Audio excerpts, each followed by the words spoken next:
So if President Zelensky has some different concepts or different thinking or different perceptions, it is because he has been through a lot with his countrymen.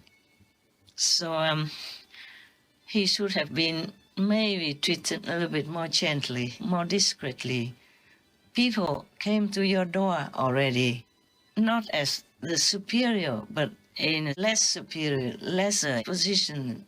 Then we should have been more considerate to that person. I'm sorry if I have offended you, great President Trump. I'm your fan, you know that. I've been supporting you in different ways, whatever way I can, directly and indirectly. So forgive me if I offended you, but I'm known for straight talk, yeah? I don't side with President Zelensky.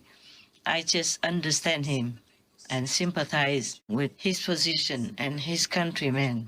I wish that country the best and the quickest possible peace. There must be a sorting out of misunderstanding or knots in between before the whole world should know. His country is already in big turmoil and sorrow, and he is not in a strong power position. He's been begging from door to door different countries to help his country. So we probably should have more sympathy. When somebody is already in a worse position, we should not hurt him more. He is not alone. He represents his country. So if you know better, you should slowly explain it to him. That's what I think, yeah? Forgive the old woman thinking. When we are winning, we have this kind of powerful overconfidence, so we might not be able to understand the other people who are of lesser fortune. That's all. You did not mean anything, President Trump. You did not mean anything bad. You thought your way is the best already. And it could be the best. It's just you must slowly explain it to somebody who is not you, who is not in your mighty position, who is having too much of a headache, too much confusion, too much pressure from all sides, who probably haven't seen his wife and kids for I don't know how long. When the war first started, his wife had been interviewed on the television, and she said to the host, "Thanks to you today, I could see my husband.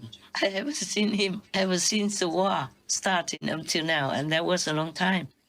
And his children also don't see him. And even his children want to become soldiers, go out and fight already. They were kids. Родина вже ж, як і всі українські родини, зараз роз'єднана. Ну, ваш чоловіка війна практично забрала. Ніхто в мене чоловіка не забере, навіть війна.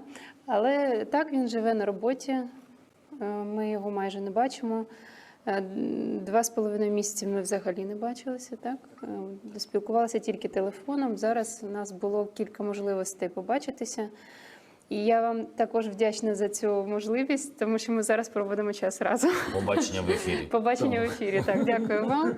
Це така, знаєте, чудова нагода попити разом чаю. Прокинулася від дивних звуків за вікном, як усі, мабуть.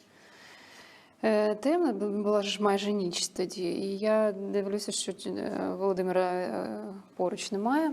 Я пішла до сусідньої кімнати, знайшла його, він вже був одягнений в костюмі, але без краватки. Ну, вже ж я зрозуміла, що, запитала, що відбувається, він сказав, тільки почалося.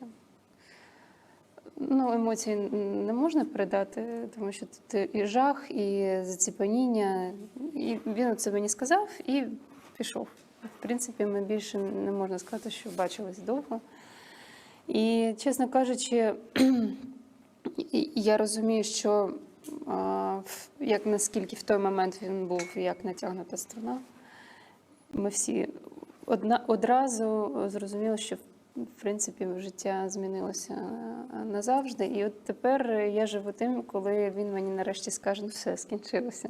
5 months into Russia's brutal invasion of Ukraine, First Lady Elena Zelenska tells us she fears for the safety of her people and her family, including her 18-year-old daughter, Alexandra, and 9-year-old son, Kirilo. What does your son dream of? What does he want to be? Obviously, he wants to be a soldier. He wants to be a soldier. Obviously. What does that make you think as a mom? І тому I really want to ensure is that the childhood of my son is given back to him and that he enjoys his life to the fullest. Still, she's learned to cope with the relentless risk her husband, President Volodymyr Zelensky, now faces. So emotionally, privately, and publicly, he's been under tremendous pressure. So even if he thinks something wrongly, we should be able to understand him and help him, because that is helping millions of people, his co-citizens. I'm tearing up now as I'm talking about that. I have no power to help. I mean, physically not. I'm doing many things, but it doesn't look like I could decide the fate of his country. Not obviously like the way you would do. You see, President Zelensky also has a big pressure on his chest, because whatever you demand him to sign or whatever he decides to sign, he can never be sure whether or not his people will accept it, whether or not they will support him inside or outside in his decision, even if he has the best intention to end the war, to end all the suffering and the killing. He himself might have a very unfavorable outcome from his decision and reaction from his people. So it is difficult for him also. So, President Trump, you're a great man. Please ask him to come back and talk together in a private room. No need to air all the weaknesses in front of the world like that. He's been punished enough. Even if he has done anything wrong, he has been punished day and night for 3 years already. And now, President Zelensky, I have no right to talk to you or to President Trump. I'm just a woman. Women have a soft heart, you know? We are not warlike like men. Most wars are caused by men, not by women.